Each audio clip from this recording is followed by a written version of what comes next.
Things were looking good in Arizona. 13-3, a trip to the NFC Championship game. And then last year happened. Yeah, last year happened. Brendan Albert is here. I'm Adrian Fedke. It's time to talk Cardinals. And this is going to be a fun show because, well, I think the Cardinals can be really, really good. And you're not so high on them. So we got a differentiation here. We do, and this is what's really great about doing this type of stuff, guys, is that, if you talk two people in a room and you talk about a certain team, some guys are high, some guys are low. I'm not a huge fan of the Cardinals. I think this year they see a improvement in record. I think they're ultimately going to go 8-8. But I know, Adrian, you're a much bigger fan of the Cardinals than I am. Yeah, well, this spirally little notebook here that I've been kind of showcasing throughout this entire preview series really likes their defense. It pounded out a top 5 defense out of this rating system. Now, I don't know which team this is. Are we going to get the 13-3 one or the one from last season? Like, what's going to happen? I think there's a lot of talent here, but is the window closing? Like, I don't know. It's tough to tell. I really, really liked this team 2 years ago. I thought they were the best team in the NFC. Even though the Panthers went 15-1, I really thought the Cardinals were the best, and then they got trounced in that NFC Championship game. So, what do you think? Why aren't you as high on them?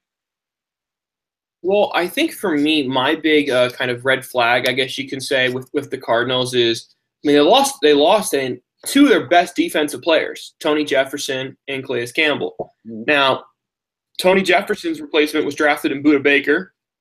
Okay, let's see how that works out. He's a rookie, so it's hard always to say, hey, a rookie is just going to step in for a guy who has Pro Bowl level talent and just there's going to be no difference. That's hard for me to really buy. And then they lost their best defensive lineman in Calais Campbell, and then I guess in comes in Robert Nkemdiche, which I'm not a big fan of at all. So I just have a hard time thinking, how did the Cardinals get any better? I mean, that's my thought process. I don't see any real major moves the Cardinals did to get better. It's not like they're the Chargers where they had an unbelievable amount of guys on the IR. Sure, they had some injuries, but it's not like in the Chargers where they had 20-plus guys in the IR, and that's a good reason why they dipped. So I just don't see any reason that the Cardinals got better, and the schedule's not easy for them this year. Yeah, I kind of look at it as I feel like they're still the same team from 2 years ago. Maybe sure, they've lost some pieces, but I feel like they're more there than they are that 7-9 team from last season. All right, so here's kind of what I saw last year. So you had an offensive line that was decimated by injuries, and you had a stubborn Bruce Arians that kept calling vertical passes, even though he had a leaky offensive line and he couldn't protect Carson Palmer. So that's kind of what I saw last year. If the line remains healthy this year, I mean, it's not the best offensive line, but we know that Arians likes to play that vertical passing game, and last year, he just couldn't really do it, and he kept doing it, even though Carson Palmer didn't have time to throw. I mean, you're not wrong. I mean, look, if we look at the talent, it's certainly there. I mean, David Johnson is arguably the best running back in the NFL, if not second best running back in the NFL. So they certainly have the talent there. It's just for me, Adrian, I look at, hey, they didn't really get a lot better. And then let me kind of rattle off some of the teams they have who aren't in their division that they're playing this year. They have the Lions, the Cowboys, Texans, Jags, Colts, Eagles, Bucks, Titans, Skins, and Giants. So when I look at those teams there, minus the Jaguars, every other one of those teams is a threat to win their respective division. I mean, they're playing good teams. So, there's no cupcake games on this schedule here. So for me, Adrian, I have them going 3-3 in the division. I think they'll probably get swept by Seattle, and then maybe split one here or there with the Rams and Niners, because the Cardinals are one of those teams. For some reason, they always lose 1 or 2 games they really shouldn't in the regular season. And then I have them beating the Lions, the Cowboys, the Texans, and the Jags. And then the rest of them are just tough games. So 8-8, I think, is probably the ceiling. I'm more of a fan of 7-9. Wow. Okay. They've lost a lot of defensive starters. We'll see what Hassan Reddick can do. I didn't watch their second preseason game. I don't know if they played a second preseason game yet, but from the limited action I saw from Reddick, I kind of like what I saw. We'll see. I mean, my rating system likes them. I like them. I'm 12-4. Damn it. I mean, it might be nuts. Hey, look, we're all entitled to our own opinions. That's what's great about doing these talking head kind of shows that we do. I just personally just don't agree with it. But hey, more power to you. It's all going to depend on Palmer because he really regressed last year. Which Carson Palmer are we going to get? Are we going to get the one he threw 14 picks last year? Yeah, I mean, you simply can't do that, especially in an offense who wants you to challenge the ball vertically. He also had 9 less TDs, this past season too. So it's not even just, hey, there's a ton more turnovers. There's also less touchdowns. So it's not even like you're getting an even increase. It was a decrease in touchdowns, increase in turnovers, which is a massive red flag for a starting quarterback, especially if you're a guy, Carson Palmer, who's in the twilight of his career due to his age right now. Yeah. So if I can kind of explain a little bit kind of where I'm coming from. So I can say this a little bit. I'm kind of hoping that the offense returns to what it was 2 years ago. David Johnson didn't establish himself 2 years ago as much as he did last season. So you got an even better David Johnson. Sure, you lost a lot of defensive starters. But if they can start putting up 30 points a game again like they were 2 years ago, that's kind of where my thought process is. But if they look like they did last year on offense and you can't protect Carson Palmer, yeah, they're going to go 8-8. They're going to go what you said. So it'll be interesting. Yeah, I mean, I get where you're coming from. I just think 30 points a game is a lot. I mean, I'm not saying score 30. I'm just like that's what they were doing 2 years ago. Yeah, I get that. I mean, I think when we look at, I'm pulling up the stats right now. When we're looking here, the Cardinals were 6th in the NFL last year, and they were scoring 26 points per game. So they were still putting up enough points to win. Yeah. But when you get to 30, that if we're starting to get into that 30 range, that means the Cardinals are going to have to lead the league in points. I don't think that's realistic. They're not going to outscore teams like the Saints or the Patriots. Those teams are going to be the league leader in points. So I think realistically for them, that 25 to 28 range, that's more of a realistic fit. But I just don't see enough on the defense really to get it done to consistently win with that hard record or with the hard schedule they got this year. Okay, so I seem to like the defense a little bit more than you do. Probably, yeah. Yeah, so that's probably where we differentiate. All right, so okay, we'll talk about David Johnson first, and then we'll go position by position. So David Johnson, where would you have him ranked? Is he better than Zeke, Le'Veon, or is he? What do you think? I think he's better than Zeke, but he's right there with Le'Veon. The reason I like Le'Veon a little more is, he's such a patient back, and his explosions is unbelievable. Now, that said, Le'Veon has had a couple off-the-field situations and a couple reasons where he hasn't been able to play a full 16. David Johnson's been a little more of a stable, and he's a little younger. So if I'm drafting a running back to build a team around, I'm probably going to draft David Johnson ahead of him because he's younger, he's under a better contract, and he doesn't have as much off-the-field concerns. But as far as a pure talent, I put Le'Veon just a little bit ahead of him. But honestly, I think there's a big gap after those two, and then Zeke is third. Okay, I got him at number 3. I actually like Zeke a little bit more than him, but David Johnson does offer you, the pass catching, a little bit more of that than Zeke.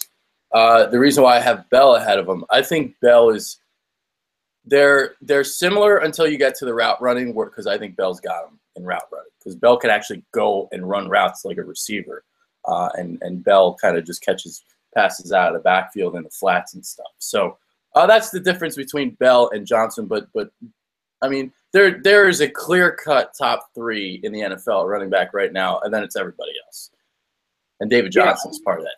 Yeah, I agree. I think that's a very fair way to look at it. Big drop after 3. I think there's a big drop after 2. I like Zeke, don't get me wrong. I mean, he's still an unbelievable talent, but I just think that he's not near the other 2 guys that we have there on that list.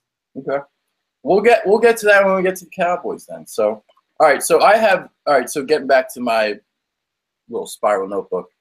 Le'Veon Bell is an 8.5, Ezekiel Elliott is an 8.5, David Johnson is 8.4, and then it goes down to 8 for Todd Gurley. So you can see there's a drop-off. There it is. All right, let's go position by position now, and we'll focus on Carson Palmer just a little bit. So what is Carson Palmer at this point of his career? Can he get back to the way he was playing 2-3 years ago? I think for what Carson Palmer is right now, I think he's probably like a middle-of-the-pack starting NFL quarterback, probably like 16 to 18, maybe. I don't know, 20 might be a little bit drabs, but I think that's where he is right now. I mean, Carson just is look, Father Time's undefeated. I mean, that's just simply where it is. Carson saw a big drop off last year, so if the Cardinals need to be successful, they need to see a big improvement with Carson Palmer. The other thing that we always have to keep in mind, last 2 years have been a little bit of an exception, but Carson Palmer's a guy who somehow ends up getting dinged up a lot this year. So that's something we need to kind of keep in mind here, but not ready to anoint him as the second coming or anything. Blaine Gabbert looked pretty good in his preseason opportunity so far, so let's keep an eye on that. I don't think Blaine Gabbert's going to steal the job from Carson Palmer by any means, but we've always known that Bruce Arians is one of those guys in the NFL who's been well-respected for a quarterback developer. If Blaine Gabbert can develop and if Carson Palmer gets dinged up, might not be the worst situation in the world as far as a backup quarterback, but I don't think Blaine Gabbert's ready to take over for Carson Palmer should he struggle either. Yeah, Palmer's going to be 38 by the time the season ends. So in 2015, he threw 35 touchdowns and just 11 interceptions, had a quarterback rating 104.2. And last year, he regressed 26-14, 87.2 quarterback rating. So I don't know. I mean, I have him as the 17th ranked quarterback. So he is right in the middle of the pack. But after that season 2 years ago, I had him at number 10, I remember. So he did regress. We'll see. I still think he can wing it a little bit, but we'll see. You know, I don't know. I'm confused about this team, even though I have a really good record for them. I get that. I mean, I think you could argue, you know, when you look at the AFC and the NFC, I would say that the two teams that are the biggest question marks as far as talent versus production, teams like the Bengals and the Cardinals. Both rosters, you look at them and you're like, ooh, they have him, he's a pretty nice player. Oh, they have him, he's a pretty nice player. And yet they're teams who, you know, maybe wild card contenders and maybe – now the one thing I always got to keep in mind too is they're playing in tough divisions. You know, I mean, they're playing with the Seahawks and the Bengals are playing with the Steelers. So they're certainly playing with teams that are a little bit better all around as a franchise, which certainly makes it difficult. I just don't love the Cardinals this year. I just don't see how they improve by anything to make me say, oh, well, now they're definitely going to be better. Carson Palmer's a year older. I just have a hard time thinking he's going to all of a sudden jumpstart a year back when we haven't seen anything but decline from most of the Cardinals roster.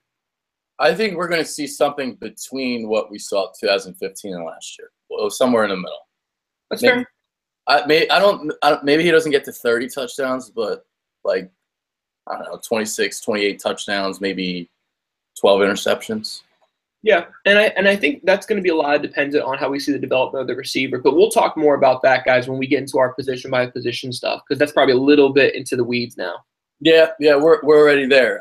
David Johnson, let's get into him just a little bit further. Now, we talked about him, kind of comparing him to Zeke and Bell, but something that Bruce Arians has said, he wants to get David Johnson 30 touches a game.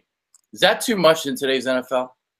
I don't think so. I mean, well, here's the thing. Is it too much in the NFL? Sure. But is it too much for David Johnson? Probably not. I mean, he led the league last year with most touches for any player. He had 370 of them, you know, combined of receptions and combined with actual rushing attempts. So, you know, 30 touches a game, that's certainly extensive. Now, the nice thing is David Johnson really hasn't shown to be a injury bug guy.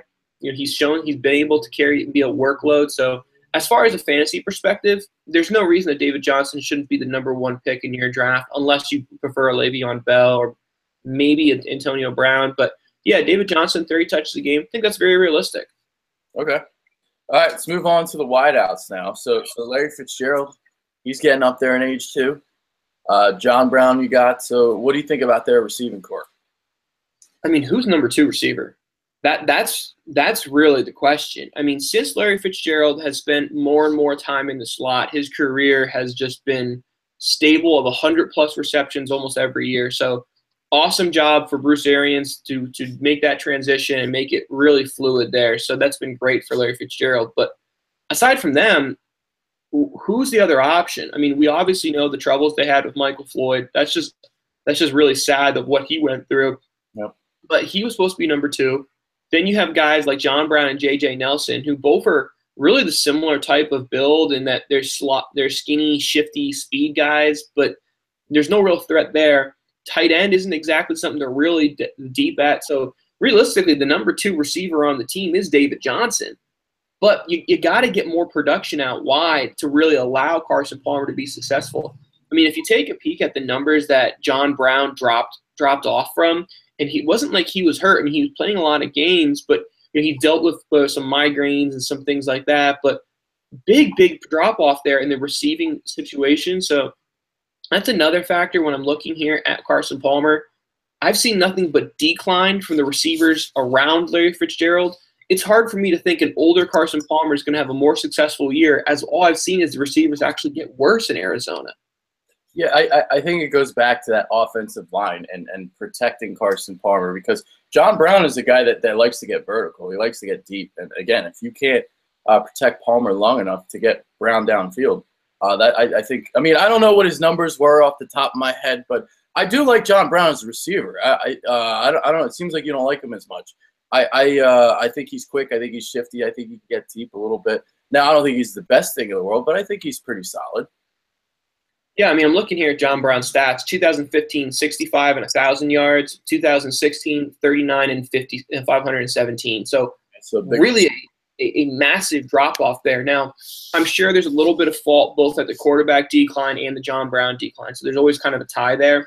But the one thing I will say about John Brown is where he was really successful is where he had the opportunity to play a lot of slot stuff, whether it was inside of Michael Floyd, excuse me, or sometimes when Larry did split out and then Brown could come into the slot. So I'm just curious to kind of see. He needs to have a big season this year. It's not been pretty. J.J. Nelson is a guy who I think everyone in the NFL knows, hey, he's really good at running straight. And he's at best maybe a team's 3rd receiver or 4th receiver. But realistically, in the Cardinals, he's going to have to compete for the 2 job with John Brown. So Troy Nicholas at tight end. Is he the one that always gets hurt? I'm trying to remember if it's him. Yeah, it is him, isn't it? Mm-hmm. Nicholas? Yeah, he's like hurt every year.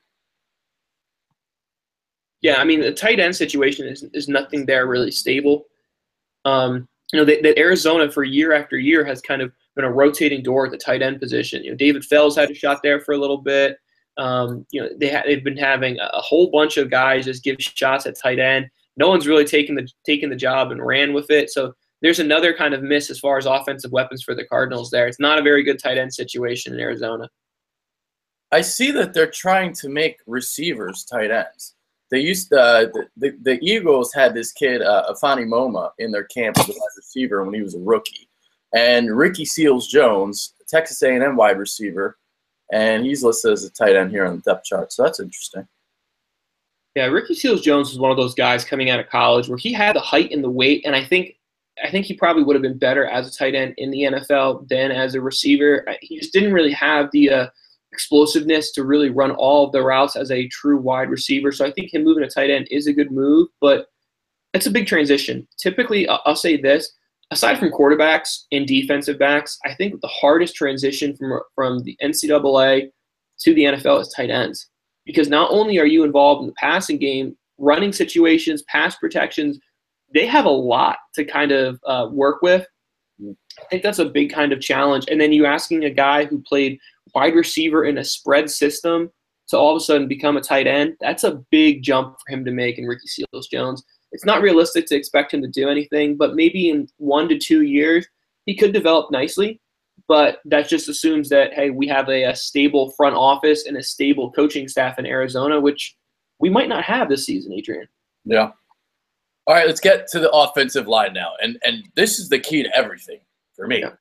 So DJ Humphries at left tackle, former first-round pick in 2015. I'll get to him in a second. So because he's a big key to the season. Jared Valdir, I think he's solid at right tackle. The problem with Mike Iupati, he's great in the running game, but he's not good in pass protection, so that's a problem. A.Q. Shipley's their center. I think he's pretty good. Evan Boehm at right guard, I couldn't tell you much about him.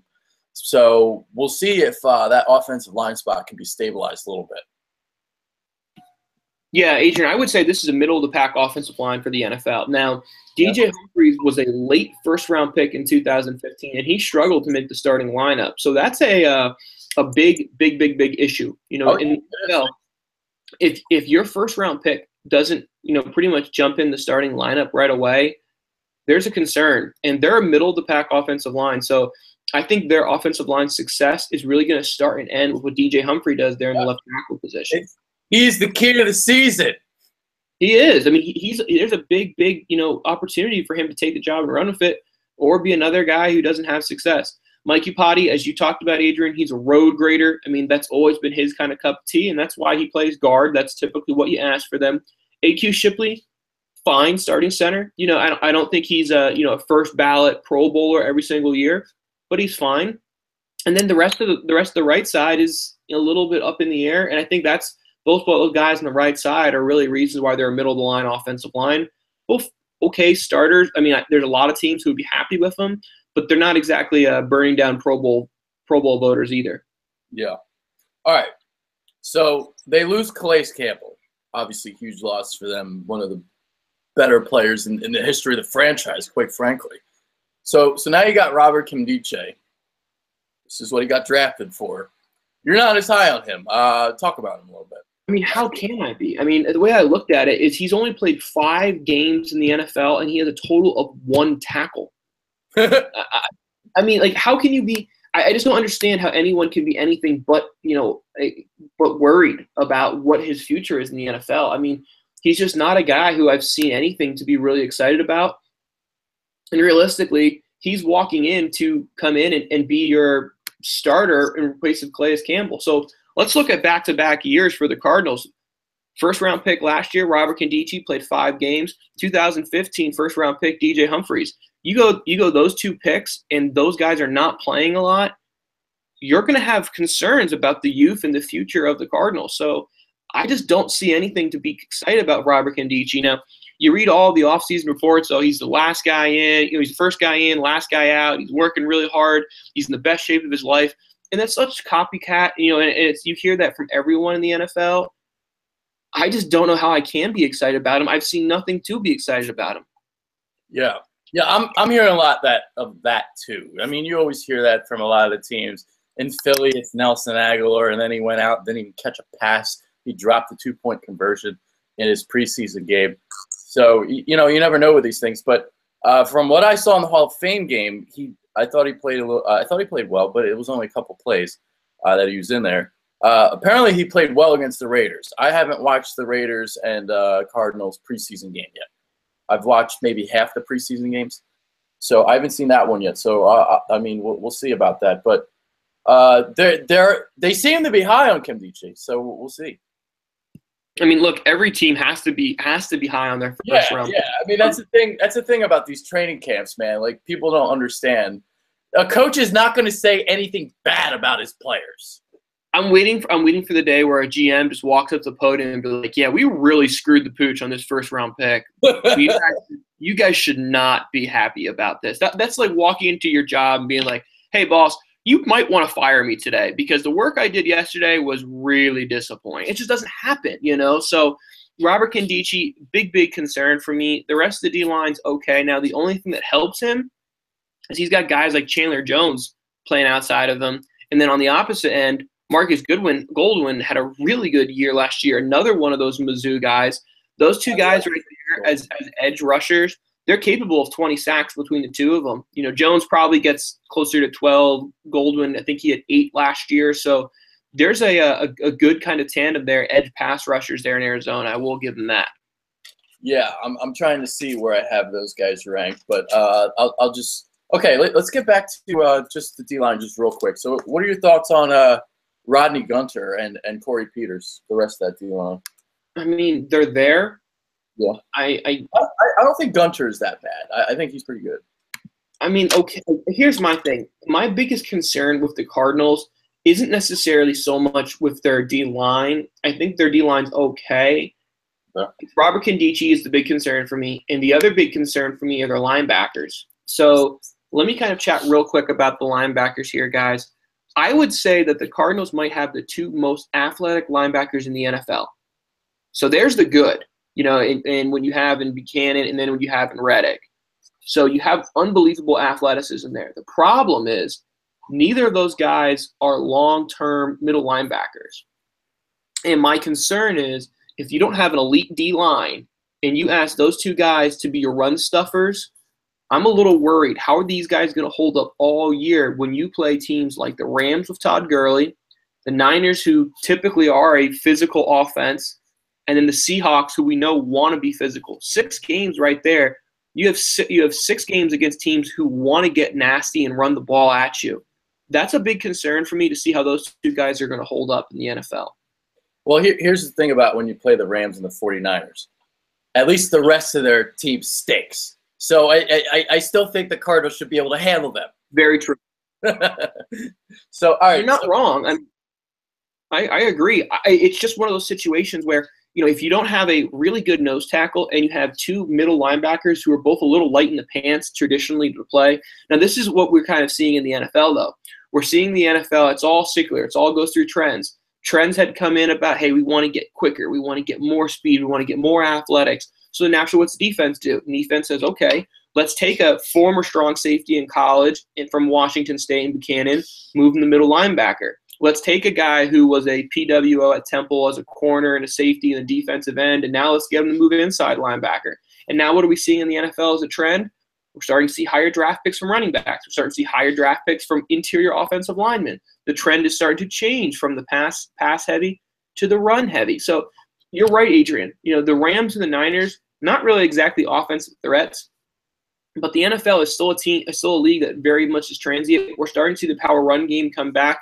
I'm a little worried about the future of the Cardinals there in the interior. It's the run. Yep. Okay, so to their outside linebackers, I was talking about a couple minutes earlier. So I got Marcus Golden at 15 as a 3-4 outside linebacker. So he's pretty high. Just to kind of show you where the company's with. So I got Derek Morgan ahead of him, Robert Quinn, Brian Rackbo, Pernell McPhee. So he's like right around that area. Chandler Jones, I have him at number 4.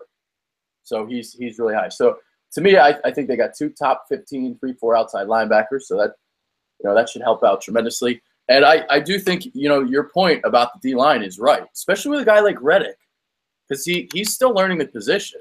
So you kind of want a guy like him to be able to roam free, because he's trying to figure everything out on the fly. So yeah, go ahead. No, I mean when you look at, if you can close your eyes, guys, and imagine you playing an outside linebacker in a 3-4 versus now coming to an inside. And when you're an outside, you pretty much were a D gap to maybe outside the tight end if there was a tight end on your side. But traditionally, you're a D gap player. Now, when you move inside, now you're A gap, B gap, and maybe even C gap responsible. So there's a lot more run gaps you're responsible for. The other thing is when you're an inside backer in a 3-4, that guard typically has a free release to come up and get you right away in a run block situation. So you got to be a tough SOB to take on that block, collision the guard, force him back inside. I'm not saying that Reddick and Buchanan can't do it. I'm just saying we don't have a large enough sample size to be confident they can. So that's my concern I have with Arizona. Look, I would be thrilled as a Temple alum. I would be nothing but thrilled to see Reddick come out and have a wildly successful year. But doing our job here, Adrian, and ranking the Cardinals, I'm a little concerned on how they're going to be at stopping the inside run. Yeah, I mean, hey, it's his first year, and he's got a lot to learn. There's kind of a steep learning curve for him. I mean, he's literally played every position except like gunner. Yeah, Reddick is that he's that Swiss Army knife where he's done it all. And now what the Cardinals are asking him to do is to become a master of middle linebacker. That's really what they're asking here. So, is he able to do it?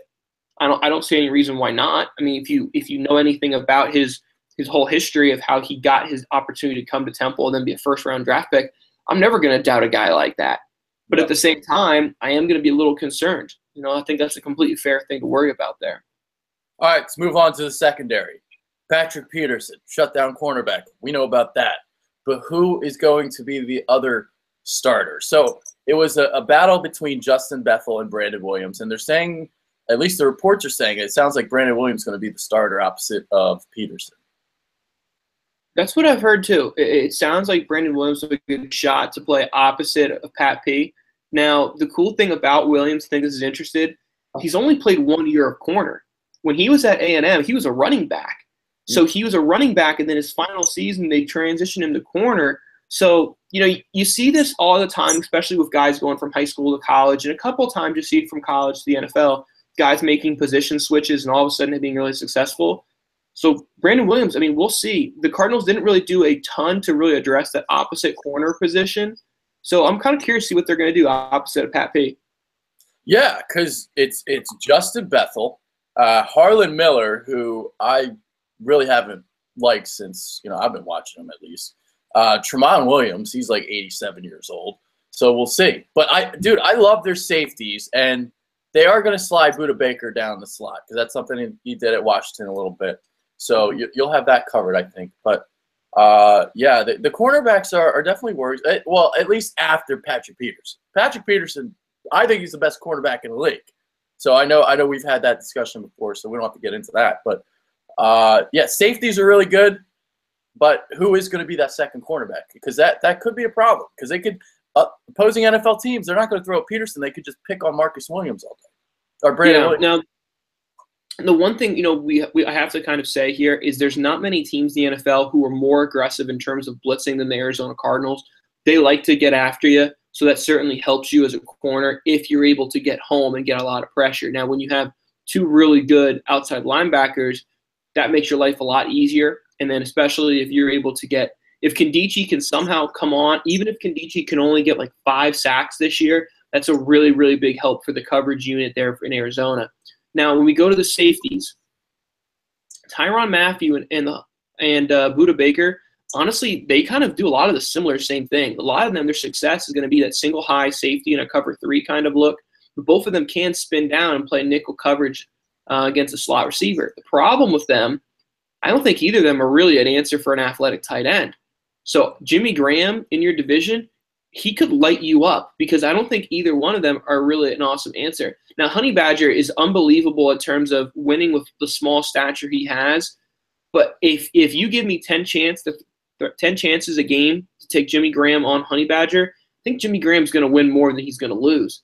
So what's going to be interesting to see is how does Arizona use their 2 inside linebackers to stop tight ends versus also stopping the run? Because Hassan Reddick and Buchanan, both of them are elite level talents, and both of them, talent and athleticism, they absolutely can beat tight ends. Problem is, in a 3-4, they're not exactly out wide enough to really guard a tight end in case he runs an out, or if he's lined up in the slot, those linebackers aren't moving outside. So I'm a little worried about how the Cardinals are going to match up with the tight end situations there and how they're also going to stop the run. Those are my 2 biggest concerns there for Arizona. The second corner spot, that's a concern for me, yeah, but you got to stop the run in the NFL. That's where it starts and ends. Yeah, I think stopping the run is probably their biggest concern on defense. I agree with you there. Now, getting back to the safety spot, you talked about Tyrann Mathieu and Budda Baker, but they also have 2 other good ones in Antoine Bethea. Now, he is getting a lot older. I don't know how old he is now, but he's always been a good player. And Tyvon Branch, who's very underrated. So I don't even think anybody knows who he is. He's formerly of the Raiders, I believe. So yeah, he's really good. Yeah, I mean, they have a very nice depth situation with the safeties there in Arizona. So, I mean, they have 2 vets who both are in that. I think both Branch is. I think both of those backups are around 30. So they're in a good situation there as far as vets. Now, that said, as much as we hate to say this, we have to kind of admit it's not exactly a surefire thing that Tyrann's going to play all 16 games. You know, he's had injury concerns. Now, let's say this, for example. Let's say, Branch really has a light-up preseason year and Budda Baker looks really good at the other safety spot. You could move Honey Badger to go and play the other 2 at the corner spot. He absolutely has the ability to do it. I like him more as a free safety, but if you're really getting a pinch, he could do it. It's not unlikely. Yeah. All right, let's get on to underrated, overrated, who's on the hot seat, all that. So hot seat, let's do that first. Hot seat. Okay. This is one that I have to say Robert Kandichi here, and this defense. So he's going to be my guy, but that one's a little too obvious. So I'm going to say it's going to be J.J. Nelson versus John Brown. One of those guys has really got to step up to be the number 2 receiver. If we want to see the success of the Cardinals grow, they got to get more threat outside. Larry Fitzgerald's really been the only stable threat there in Arizona. Michael Floyd obviously didn't work out, as we talked about earlier. one of those guys has really got to step up for the Cardinals to have a successful offense this offseason. I'm trying to think of one. DJ Humphries. There you go. Left tackle. Yeah.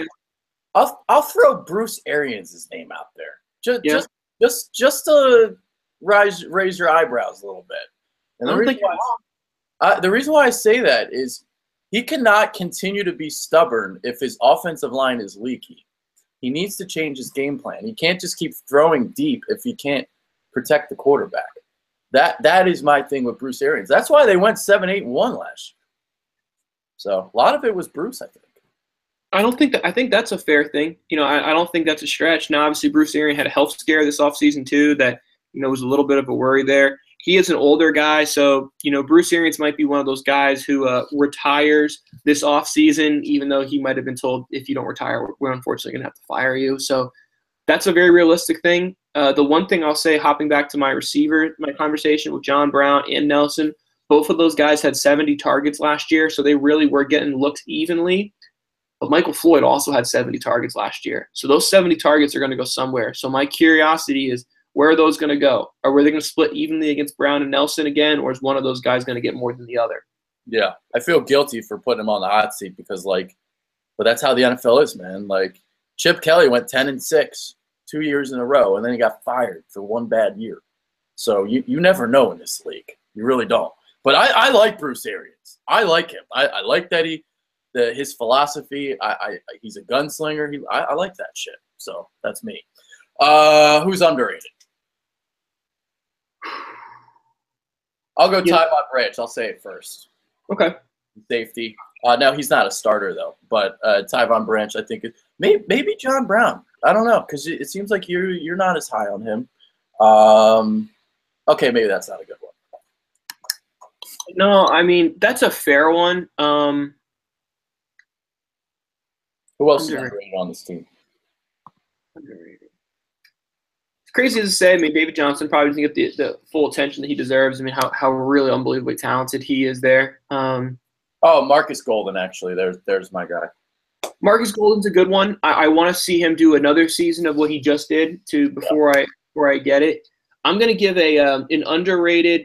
I'm going to say before I admit it, I'm very biased. I loved watching this guy in college, and I hope he's able to make the team. But I think if he does, he could turn some heads at inside linebacker. Scooby Wright. Scooby Snacks. Scooby Snacks, yep. Inside linebacker, went to Arizona. Got drafted by the Browns. Now he's with the Cardinals. I know he's not exactly a surefire thing to make the team, but he's had a pretty nice preseason so far. If you've watched him, I think he could be a guy who maybe makes the team, and maybe by week 6, 7, 8, all of a sudden he's playing a lot of inside linebacker stuff, maybe allowing Reddick to slide outside, or allowing Reddick to play a little more in the coverage situations if they drop Chandler Jones down as a D end, kicking Reddick outside, and now Scooby Wright comes in. There's a lot of flexibility there in Arizona with those linebackers. So I think Scooby Wright's a guy who's maybe underrated, but I'm also going to admit I'm biased. I really loved watching him in college because he was a dude. Dude, I like watching him in college a lot too. He just kept racking up tackles one after another. He was unbelievable. So, all right, normally this is where I go, all right, who's your fantasy guy? But I'll switch it up just a little bit. I'll ask you this. Better fantasy running back, Le'Veon Bell or David Johnson? David Johnson. And I say that because I know how many rushing attempts he's going to get. That's probably going to be even with Le'Veon Bell. But as far as targets, I'm more confident that David Johnson is going to get more targets than Le'Veon Bell because there's less weapons in Arizona than there is in Pittsburgh. So I'm taking David Johnson in those push come to shove conversations, Adrian. Okay. All right. There it is. Any final thoughts? This is it. We're done. That's it. I mean, I think the window's very, very close to shut. Unfortunately, in Arizona, I mean, we have 3 vets in Carson Palmer, Larry Fitzgerald, and Bruce Arians. I think it's realistic that probably one of them isn't coming back, and I think his name is Bruce. I don't feel good about my 12-4 after talking to you with this show now. Sorry, buddy. But I'm still going to go 12-4. All right, so I got 12-4. I got the 1 seed in the NFC, but I do have them losing their first game in the divisional playoffs. So there it is. 12-4. I said it. Yeah, I'm thinking I'm closer to 6-10, 7-9, but we'll see. This will be interesting. I'm really curious to see how the Cardinals do this year. All right, so we're out. We're gonna do the Seahawks right now, right up next. Take care, guys.